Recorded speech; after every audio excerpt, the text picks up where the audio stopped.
So I was reading this article, The Case for Annihilationism by a man named Greg Boyd. And he does a good job defending that view. It's a false view, but he does a good job defending it. And one thing that caught my attention is he uses the Universalist argument that unending suffering is inconsistent with the love of God. Well, yeah, and at least we have a point of agreement there, but I find that kind of ironic and a little bit humorous because he fails to explain how annihilationism is consistent with the love of God. And hey, Greg, I'm not disrespecting you, brother. You're on the scent. You're just hunting down the wrong trail. The original Christian church did not believe in annihilationism.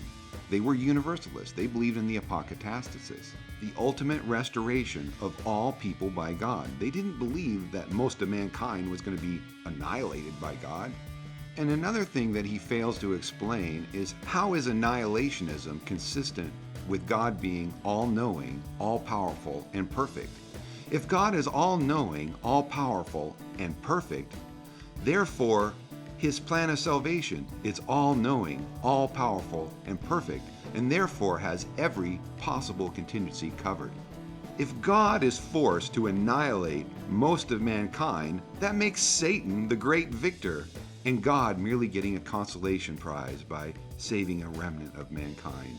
Now, I'll grant that the false doctrine of annihilationism at least sounds better than the false doctrine of eternal punishment, but both of those doctrines ignore that God is all-powerful, all-knowing, perfect, and all-loving.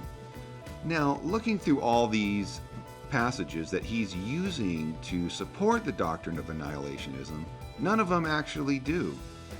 And of course he's using NIV, which is a skewed translation. Granted, it's an easy to read skewed translation, and I do use it sometimes, but it's a skewed translation. The only verse that I see that annihilationists could maybe lean on is Matthew 10:28. He does cite that. And in NIV it reads, "Do not be afraid of those who kill the body but cannot kill the soul. Rather, be afraid of the one who can destroy both soul and body in hell." And of course, the word hell there is actually the Greek word Gehenna, which is not a realm of the dead, whereas hell actually was the Norse Germanic realm of the dead, so it's a false translation.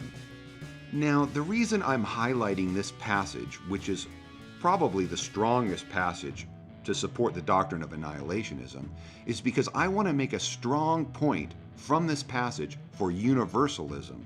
Notice this passage does not say that God annihilates the soul, but merely he has the power to do so. Notice that annihilationism is still yet another fear-based rather than love-based version of Christianity. And this is so ironic to me and kind of sad because the very point of this passage is that we should not live our lives in fear. That God is in charge, that God is ultimately in control of everything. And God is love. God is perfect love. And we are taught in the Bible that perfect love casts out fear. The doctrine of eternal punishment and the doctrine of annihilationism, both false doctrines, are doctrines based on fear, not love. God is all-powerful. He is all-knowing, all-perfect, and all-loving. His plan of salvation is all-powerful, all-perfect, all-knowing, and all-loving. God has us covered. God has rescued all of mankind from the jaws of death. That's why Jesus Christ came. That was the good news of great joy, which is to all people.